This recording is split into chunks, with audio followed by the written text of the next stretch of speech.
여러분들의 마음 속에 어떤 것들이 있는지를 좀 한의학적으로 이렇게 풀어가는데요. 오늘은 그 10번째 시간이고요. 농경사회와 유목사회라는 주제로 오늘은 강의를 하려고 합니다. 우리 인류가 최초로 탄생이 됐을 때 그때는 이제 수렵 채집사회였죠. 짐승을 잡고 과일을 따고 이렇게 하다가 먹을 게 부족해지면은 또 딴 데 옮겨가고 그러면서 이제 살아갔죠. 이때는 개인 소유라는 개념이 별로 없었어요. 왜냐하면 많이 소유하게 되면은 그렇게 되면은 옮길 때마다 그걸 다 들고 다녀야 되잖아요. 얼마나 거추장스럽겠어요. 그래서 일단은 일하고 싶은 사람은 일하고 집단으로 이제 같이 모아놓고 그리고 다 소모가 되면은 또 옮겨 다니고 그런 시대를 살았었죠.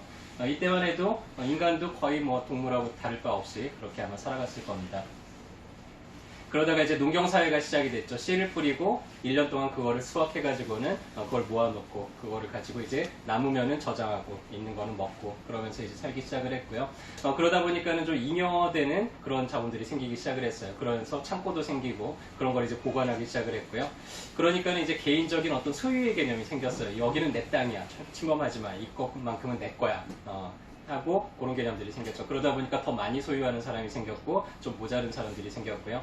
그러다 보니까 이제 계급 차이도 생겼고 서로 간에 그런 것들을 뭐 뺏고 빼앗기고 이런 일들이 생기다 보니까는 법이나 제도를 만들어서 그렇게 이제 사회를 점점 형성해 나가기 시작을 했습니다. 그래서 이때부터는 사람들이 좀 소유의 개념도 생겼고요. 서로 뭔가 조금 더 스트레스가 많아지고 좀 더 신경 쓸 것들이 많이 늘어났죠. 그러다가 이제 산업사회가 시작이 됐죠. 이제는 생산량이 어마어마하게 늘었어요. 상당히 많이 이제 소유하게 되었습니다. 그래서 과거에는 좀 못 먹고 이렇게 먹는다는 거를 해결하는 자체가 되게 중요한 문제였는데 이 현대사회를 살아가는 사람들이 이제 먹는다는 거에 대해서는 좀 걱정을 좀 내려놨죠. 그래서 여러 가지 과거에는 갖지 못했던 걸 더 많이 갖게 됐고요. 더 많은 소유를 하게 되었습니다. 자, 이 과거보다 더 많이 풍족해졌잖아요. 근데 여러분들 마음도 그만큼 풍족해졌나요? 과거보다 더 많이 행복하세요? 그거 이렇게 물어보면 다들 좀 깨어뚱하면서 잘 모르겠다라는 얘기를 하던데 이제 그 사회에 맞게 우리 마음도 좀 변해가야 되는데 아직도 우리한테는 여러 가지 이제 본성적인 것도 많이 남아있고 그렇기 때문에 그런 것 같습니다. 아직도 현대 사회에 보면은 유목사회들도 많이 있어요. 계속 뭐 이렇게 깨리를 짓고 하다가 주변에 있는 풀들이 다 떨어지면 또 가축들을 데리고 또 다른 데 가서 이동하고 그러면서 살죠. 에스키모인들도 이렇게 이글루를 지어가지고 살다가 또 옮겨가고 이러면서 이제 살아간다 그래요. 해서 농경사회하고 유목사회에서 살아가는 사람들은 좀 살아가는 삶의 방식들이 많이 달라요. 특히 우리 결혼하고 아이를 낳고 기르고 이런 것들이 보면은 내 아이, 내 가족들 이렇게 챙기는 사회는 농경사회에서 조금 더 이렇게 정형화되어 있고요. 유목사회만 하더라도 일부일 처제가 아닌 데들이 상당수가 많습니다. 그래서 어떤 그런 가족들, 아이들도 그냥 공동으로 육아를 하는 데도 많고요. 그래서 살아가는 내가 어떤 사회를 살아가느냐에 따라서 삶의 방식들도 좀 많이 다르죠. 어떤 삶이 맞는 삶일까요? 자기한테 맞는 삶. 그쵸? 모르죠. 어떤 삶이 더 옳다, 그르다라고는 할 수 없고요. 그냥 그런 사회를 살아가고 우리는 거기에 적응되어 나가고 있는 것 뿐이겠죠.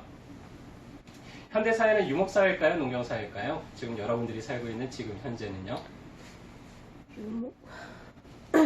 농경사회에서 조금 이제 많이 또 변했죠. 그래서 과거에는 한 자리에서 태어나면은 그 자리에서 죽을 때까지 살아가는 그런 경우들이 많았고요. 한 직장에 들어가면은 그 직장에 가기 위해서 그 근처에 살면서 계속 그 직장으로 이제 출퇴근을 했었는데 현대 사회는 이제 디지털 노마드라고 하는 개념들이 생겼어요. 일을 하는데 꼭 굳이 회사에 가지 않아도 돼요. 그냥 컴퓨터만 있고 인터넷만 연결이 되면 어디서든지 원하는 만큼의 회사가 원하는 만큼의 일을 할 수가 있고요. 혹은 또 한 군데 회사에 꼭 얽매여가지고 살지 않아도 돼요. 그냥 내가 일을 하는 능력이 있으면 여러 군데 회사나 여러 군데 단체랑 계약을 해서 그 단체가 필요한 일들을 내가 해주기만 하면 되니까 그냥 내가 좀 일하기 편리한 환경들 떠돌아다니면서 뭐 싱가포르에서 한 2년 살다가 또 월세가 좀 비싸지면 또 월세가 좀 싼 데로 옮겨가지고 거기에서 뭐 일하다가 이렇게 자유롭게 일하는 그런 사람들도 늘어가고 있습니다.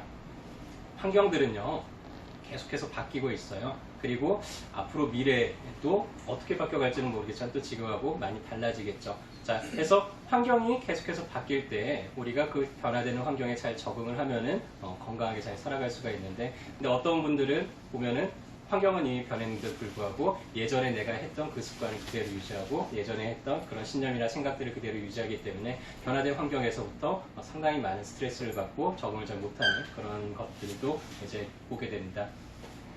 히피족이라는 문화도 생겨났죠. 그래서 현대의 어떤 그런 소유적인 그런 개념들을 다 깨고 우리는 그냥 삶 자체를 즐겁게 살아가는 게 더 옳다고 생각해. 해서 어떤 소유적인 개념들 다 빼고 그냥 그날 하루하루 좀 즐겁게 살아가는 걸 목표로 살아가는 그런 사람들이죠. 여러 가지 다양한 삶의 방식들이 있는데요. 이런 삶의 방식이 어느 게 더 옳다, 그르다 이렇게 이야기할 수는 없을 것 같습니다. 각자의 나름대로의 삶의 방식이 있는 거죠. 우리 인간을요, 전체 이 지구상에 있는 생물 중에서 가장 고등 생물이라 그러잖아요. 뭐 이 지구의 주인이다 뭐 이렇게 얘기를 하는 사람들도 있던데요. 인간이 왜 주인이 됐을까요? 이 지구에서?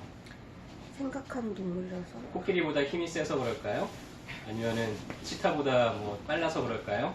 원숭이보다 나무를 잘 타기 때문에 주인이 됐을까요?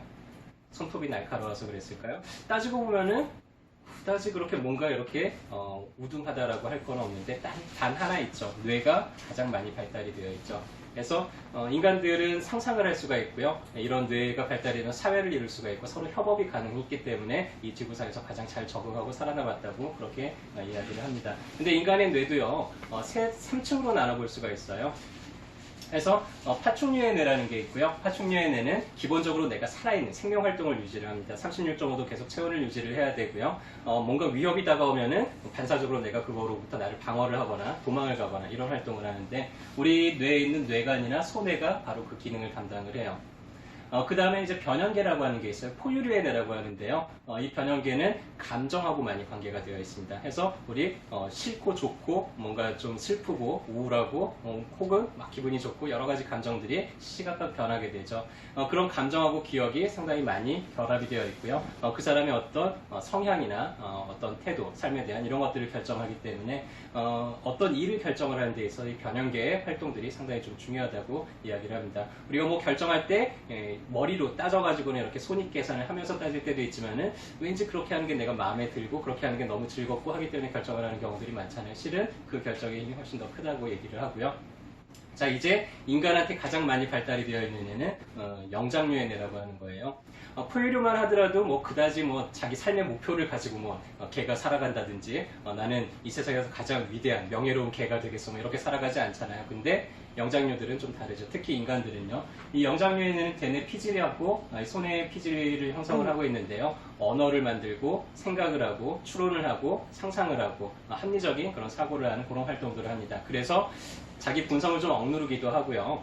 그리고 내가 좀 타인들한테 자기 희생을 하기도 하고 이런 활동들이 좀 가능해지죠. 지금 당장은 내가 보잘것이 없어도 먼 미래를 상상하면서 나는 조금 더 나아질 거야, 위대해질 거야 이런 상상을 하면서 자기의 현재를 좀 견딜 수 있게 만들어주기도 합니다. 한 인간이 태어나서 성장하는 과정은요, 이 뇌가 발달하는 과정이라고 볼 수도 있을 거예요. 갓난아기 때는 생존이 제일 중요하죠. 일단은 먹고 잠자고 싸고 누군가가 관리를 이제 돌봐주고 하는 것들 이런 게 이제 중요하죠. 점점 커나가면서 이제 사춘기가 되면은 변형계가 폭발적으로 성장을 해요. 자기 감정을 어떻게 컨트롤할 수가 없어서 막 이제 질풍노도의 시기를 거치게 되죠. 그러다가 이제 점점 대뇌가 발달이 되면서 대뇌의 발달이 완성되는 시기가 만으로 25세 정도라 그래요. 그래서 우리가 20세 성인이 되고 나면은 이제 자기 스스로를 컨트롤할 수 있느냐 없느냐 생물학적으로 우리가 이제 성인이라고 인정을 해주는 이유는 성인인 이후에는 자기 행동에 대해서 자기가 컨트롤할 수 있는데도 불구하고 그렇게 선택을 했기 때문에 우리가 이때는 이제 교도소로 끌려가죠. 잘못하게 되면은. 하지만 그 이전에는 잘못을 하더라도 우리가 아직 네가 생물학적으로 성숙이 덜 돼서 그런 거니까 실수를 얼마든지 좀 용인을 해주고 하게 됩니다. 자, 인간이 커나가는 과정은 이 지구가 처음에는 단세포 생물이 생겨났고요. 그런 것들이 이제 촉수 생물이 생겨나고 어류가 생겨나고 파충류가 생겨나고 하면서 이제 인간까지 이렇게 진화해온 이 과정하고 어떻게 보면 놀랍도록 좀 유사해요. 인간이 태어날 때도 어때요? 처음에는 수정란 세포 하나에서부터 시작을 해가지고는 이 세포가 분열을 거쳐가지고는 인간이 되는데 이 인간의 몸속은요. 지금까지 우리가 진화해왔던 모든 기억들이 이 뇌 속에 다 남아있습니다. 그래서 인간은요. 동물일까요? 사람일까요? 여러분들은 동물이세요? 사람이세요? 생각하는 동물입니다. 둘 다죠. 맞아요. 근데 자기가 동물인 거를 까먹고 계시는 분들이 되게 많더라고요. 여러분도 동물입니다. 먹어야 되고요. 일단은 졸리면 자야 되고요. 그 다음에 뭔가 내가 생물학적인 욕구들을 충족하기 위해서 여러 가지 활동을 할 거예요. 추우면 추위를 좀 피해야 되기도 하고요. 그래서 에드워드 윌슨이라는 사람이 인간 본성에 대하여라는 책을 썼는데요. 이 에드워드 윌슨이라는 사람은 사회생물학자예요. 각 동물들, 여러 가지 곤충이나 사람 또한 동물이라고 보고요. 사람들이 하는 행동, 사회적인 행동들에서 얼마나 이런 본능적인 이런 동물적인 측면들이 많이 작용을 하는지 이런 것들을 이제 연구를 한 사람인데요. 이 사람이 이제 이 책에 쓴 것 중에 이 세상의 주인은 인간이 아니라 동물이 아니라 어떤 생물도 아니고 DNA다라는 이야기부터 시작을 해요. 그래서 DNA가 자기 복제를 위해서 인간을 만들기도 하고 자기 복제를 위해서 닭을 만들기도 하고 해서 그 닭이 계속 종족을 유지를 하면서 DNA가 보존이 돼 나가도록 하는, 그래서 우리조차도 어떤 DNA의 기억에 의해서 끌려가는 하나의 그냥 학습되는 일생을 보내는 그런 기계라고 이제 표현을 하기도 하는데 상당히 좀 재밌어요. 그래서 이 책에서부터 이제 진화 심리학이라는 그런 심리학이 이제 탄생이 됐고요. 인간의 행동이나 심리가 그 사람의 어떤 동물적인 측면들하고 많이 연관이 되어 있다는 그런 걸 이제 밝힌 내용입니다. 여러분들 동물 키워보셨나요? 저도 상당히 다양한 동물들을 키워봤는데요. 아이도 둘 키워봤고요. 그 다음에 최근에는 이제 강아지를 한 마리 키우고 있습니다. 저희 집 강아지예요. 이 강아지를 키우다 보니까는 여러 가지를 또 배우게 되는데 강아지도 성격이 있더라고요.